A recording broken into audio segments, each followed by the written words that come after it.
ذا دريمر غنوها في افتتاح المونديال وطبقها الأسود في الميدان. من قال بأن شمس الأسود لن تشرق من المشرق فقد خاب ظنه، من لم يؤمن بقدرات جند من جنود الوطن فقد خاب أمله.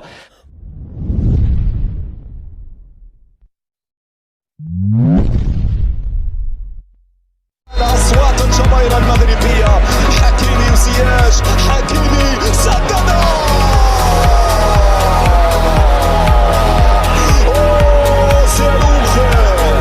صاروخ أطلقه حكيمي. ست لاعبين المغاربة.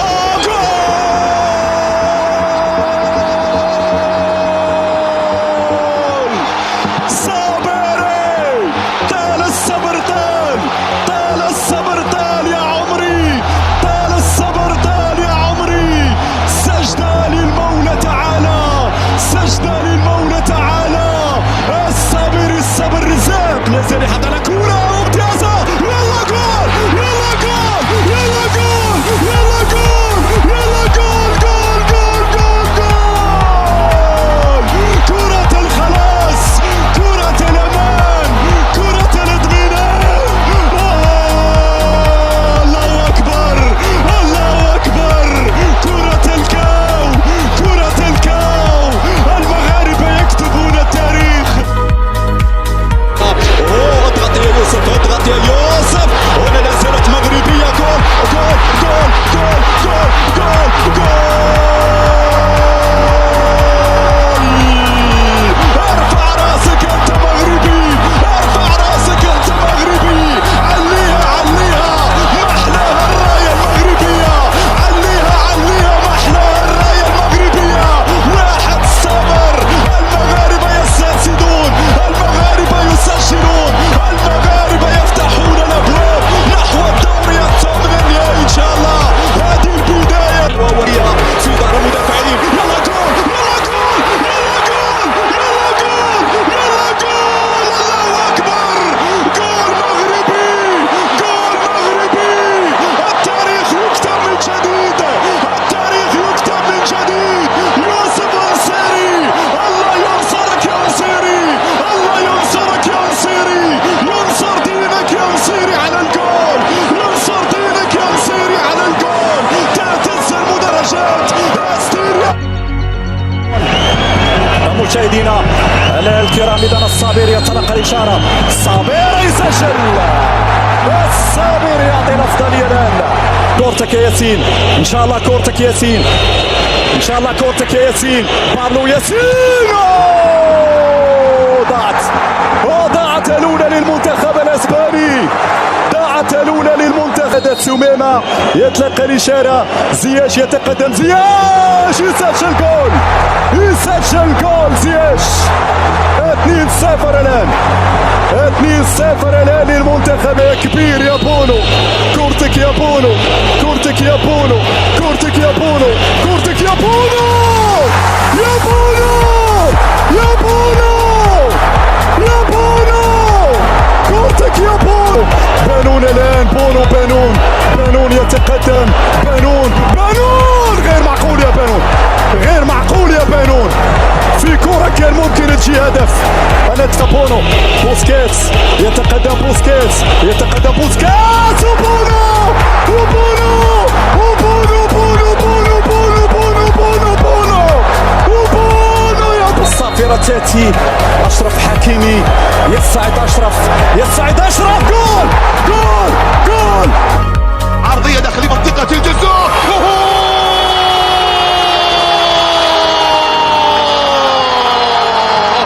مغرب العز بين الأمم، مغرب العز بين الأمم. الصيري الصيري ينصر دينك يا يوسف، ينصر دينك يا يوسف. أول الأهداف، أحلى الأهداف لكبرياء العرب، لكبرياء العرب ولأحلام تحولت إلى. نحن الحالمون، We are the dreamer غنوها في افتتاح المونديال وطبقها الأسود في الميدان. من قال بأن شمس الأسود لن تشرق من المشرق فقد خاب ظنه. من لم يؤمن بقدرات جند من جنود الوطن فقد خاب أمله. من خرج في الشوارع بعد كل انتصار فرحا بالإعجاز الذي تجاوز الإنجاز، كما قال العنيد وليد: ديروا النية ودرناها. قال أيضا: غيروا العقلية غيرناها. قال: لنحلم جميعا فدخلنا في سبات عميق مليء بأحلام وردية خطت هناك في الدوحة القطرية. قهر الأسد وصيف بطل العالم كرواتيا، ثم مر لصاحب المركز الثالث، ومن بعده كبح طموح كندا الجامح ليأتي الدور على الإسبان موطن برشلونة والريال. فكان رفاق بونو أسود تزأر في الميدان ليكتب أجمل عنوان في تاريخ المونديال: المغرب في الدور ربع النهائي. المغرب هناك رفقة الكبار، يكتب التاريخ كما قلنا سابقا بأحرف من ماس وذهب وفضة. ومن أجل مرابط والرفاق هناك في قطر وفي الخارج والوطن سنحتفل. عملتها المغرب عملتها والدنيا كلها هزتها، فازت وقالت كلمتها: عاش المغرب عاش عاش. وصل للمغرب تحية من كل الفلسطينية، عاشت الأم العربية وعاش المغرب عاش عاش. تهنئة خالصة من القلب لأشقائنا المغاربة ولكل الأمة من المحيط إلى الخليج. احنا بنشارك إخواننا المغاربة أسود الأطلس في هذا الفرح وفي هذا الفوز. أو لازم السلطات الجزائرية تتحرك، والسلطات الجزائرية الموجودة في القطر، باسكو غير هذه اللي ما نسكتوش عليها. لا سويس بورتوغال، ما تنساوش تسيبورتيو لا سويس. منتخب عبوسبير وصل إلى درجات متقدمة جدا في هذه المنافسة، نتائج مليحة، يعني هذه هي الحقيقة، يعني ما نقدروش ننكروها. تعبرون فقط عن غبائكم بكل بساطة. قول لي كيف شعورك أنت اليوم أمانة؟ أنا خلوني نكمل، خلاص نقعد نعلق ذوك عليها. لماذا؟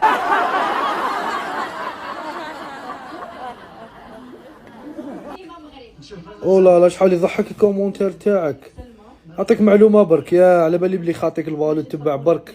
الطياره ماهيش واجده خويا، الطياره راهي مازالها باش توجد. راح يلعبوا تروازيام بلاص، راح يلعبوا كونتر كرواتيا باش يشوفوا الا يدوا تروازيام ولا كاتريام هكذا، ومن بعد يروحوا لبلادهم بشرف. وصلوا النصف نهائي، الا داو تروازيام بلاص داوها، الا ما داوهاش راهم ديجا شرفوا بلادهم وشرفوا هكذا كيروحوا للطياره ويستقبلوهم احسن استقبال. هكذا خويا العزيز. واعره اللي ما داش كاع الطياره لقطر ما راحش كاع لقطر، ما قدرش يوصلها، هذيك اللي واعره خويا العزيز. السلام عليكم ليكيب حبابي، نتمنى تكونوا بخير وعلى خير. بغيت نوصل لكم واحد الميساج برك لهذاك ما يسمى بقشيحه، وهذيك المسترجله هذيك اللي راها في قطر ولا ما نعرف سميتها كاع، غير نشوفها قلبي يطلع. ولا علينا، نتوما راكم تقولوا باللي نتوما دي زالجيريان والباقي ماشي دي زالجيريان اللي راهم يسيبورتيو في الماروك. يعني ما شاء الله شرفتوا الجزائر، والله شرفتي انت يا المسترجله، شرفتي الجزائر. وانت يا طيح الفم انت تاني ما شاء الله، اداب اخلاق علم ما شاء الله، والله ما شاء الله. يعني انتوما دي زالجيريان وحنا فالصو، احنا ماشي دي زالجيريان. نقول لك حاجه قشيحه، اقسم بالله انا ما نعرفكش، راني هنا في اوروبا وكاش نهار زعما نتلاقى بيك بارازار، اقسم بالله ثلاثا اعظامك نكسرهم لك.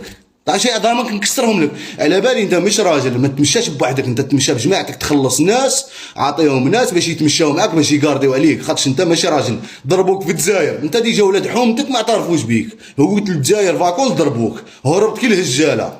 كاينه ولا ما كايناش؟ وانت يا المسترجله، انت وكان جا عندك فاميليا وخوتك، وكان جا عندكم فاميليا وعائله وداركم، وكان راهم ناكرينك، فما بالو كي نستعرفوا بك حنا. انا ما تشرفينيش تكوني حتى بنت مدينتي، انا هذاك اللي تقسمي معايا الجنسيه الجزائريه وفقط، وما تشرفنيش. سمعتي؟ بون السلام عليكم، تحيه فيف لالجيري وفيف لو ماروك، وغدوه ان شاء الله مربوحه، ونسيبورتيو لو ماروك وما نسيبورتيوش فرنسا. حنا فرنسا قتلت لنا جدودنا، وانا جزائري ابا عن جد، وبالدليل في المجله الوطنيه نجيب لكم تصويره جدي واسم جدي. وانتم لا تدعوا الجزائريه الوطنيه هذه اللي فيكم زايده، الله يسهل عليكم. حنا دي زالجيريان ودي فري زالجيريان، ونسيبورتيو خاوتنا اللي ماروك ومعاهم، وكونترا فرنسا وكونترا عليكم، واللي ما عجبوش الحال يضرب راسه مع حيط. اوكي يلا سلام. بالنسبة للشعوب العربية كاملين تحب تهدر كلمة على المغرب لازمك تديباسي النصف النهائي، توصل للنصف النهائي وتفوت للنهائي باش تنجم تهدر على المغرب. سالينا المغرب الآن داو 26 مليون أورو من النصف النهائي، وزادوا 6 فرق لإفريقيا، فرق المؤهلة اللي يلعبوا كأس العالم 2026. دونك كلمة ما كانش. سالينا. تحية المغرب، تحية الجزائر، تحية تونس. سلام. بون خوتي السلام عليكم. جيت نهاركم مع هاد الانسان تيجي رفيق المذوق والشحاح حاشا النعمه. هاد الانسان هذا نهار كامل هو في السوشيال ميديا عاير في المغاربه، حنا كجزائريين وما طلقناش، حنا كجزائريين نبغوا مغاربه وما طلقناش، نهار كامل هو يعاير فينا، لعبها وطني. اسكو خويا انت كي راك تقول تمثل الجزائر، حنا شنمثلوا؟ حنا شنمثلوا؟ نهار كامل هما لا تشكموا هذيك منا. خويا انت شارك، انت كجزائري شارك ترى راهم في بلادك ما بغاوكش. اقسم بالله لا تشوفوا لي فيديو تاعو كي يهبط البلاد يعايروه، في البلاد يعايروك.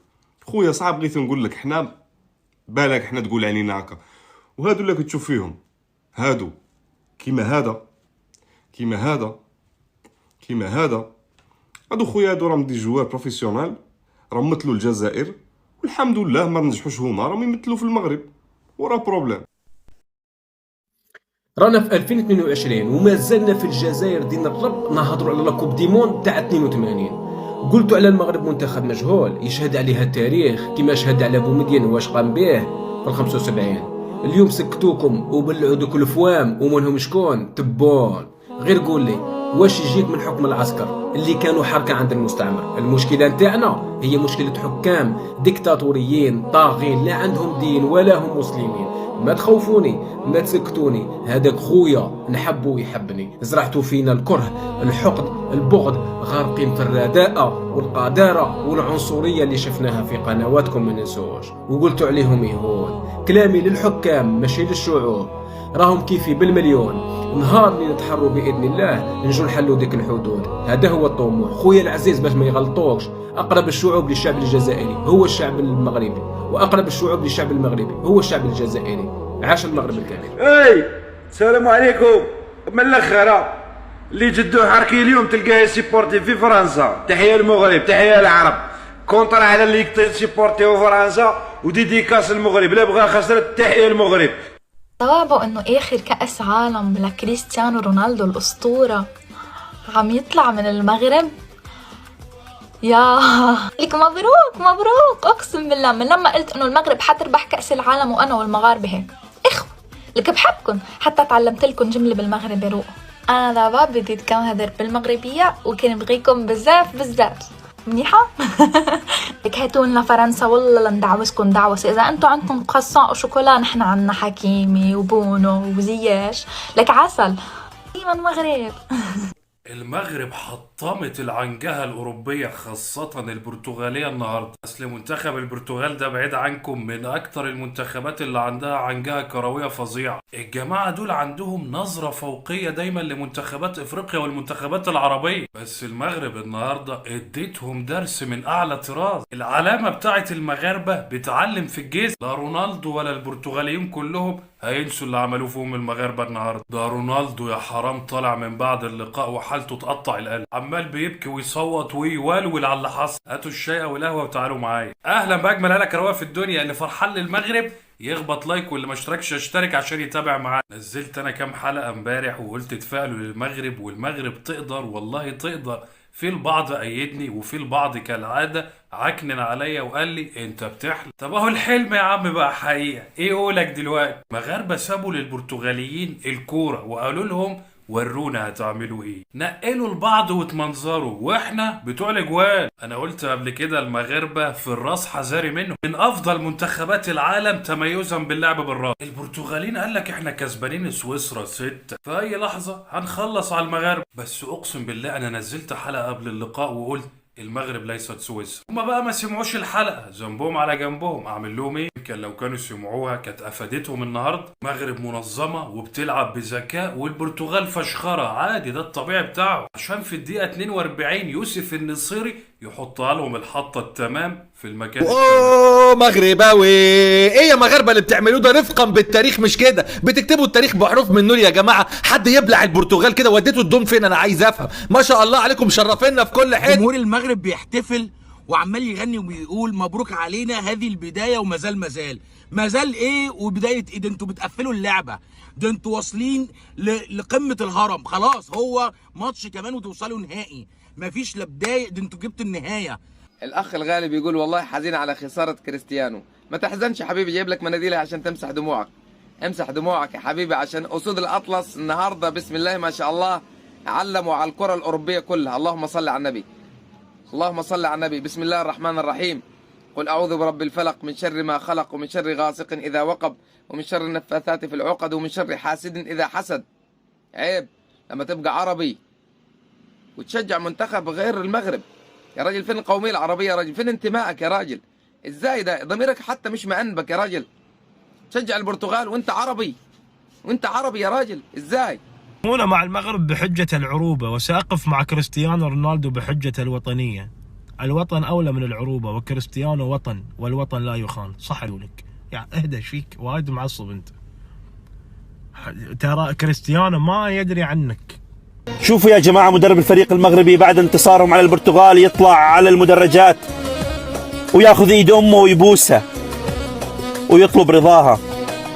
هذا هو الانتصار الحقيقي يا جماعة.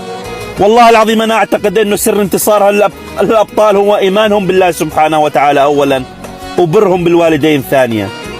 تحية لكل لاعبين الكرة المغربية بأمانة شديدة، تحية عظيمة من القلب بأمانة شديدة.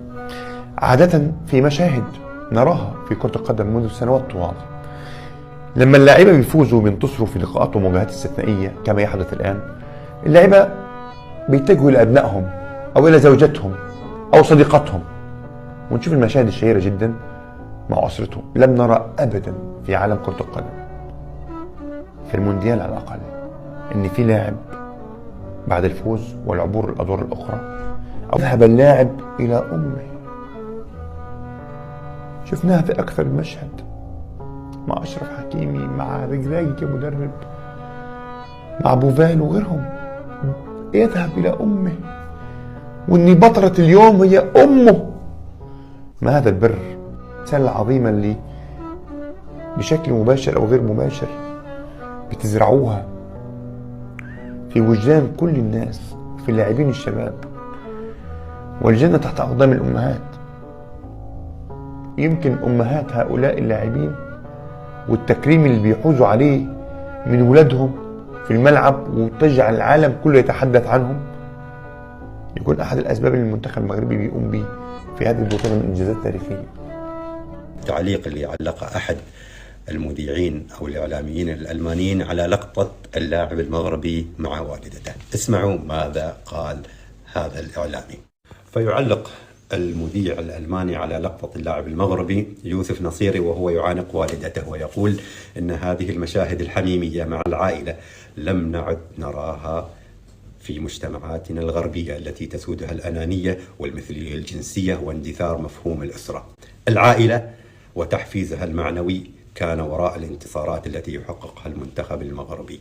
أما نحن فجئنا لنساند المثليين ونضع كفنا على أفواهنا بشكل مخجل، فخرجنا خالين الوفاض ومن الباب الضيق. هم تعلموا الكرة منا ويجب علينا أن نتعلم الأخلاق منهم.